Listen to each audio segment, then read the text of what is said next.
You ask Tiger to calculate. This deals with linear inequalities with one unknown. The final result is r greater than -4. Let's solve it step by step. Group all constants on the right side of the inequality. Subtract 10 from both sides.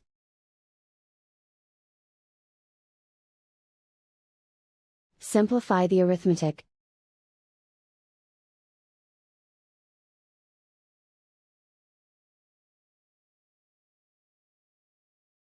Isolate the r. Divide both sides by 5.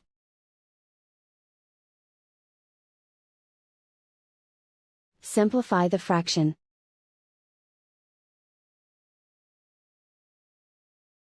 Find the greatest common factor of the numerator and denominator.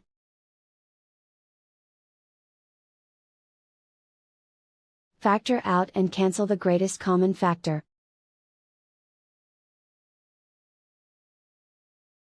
Plot the solution on a coordinate grid. And so the final result is r greater than -4.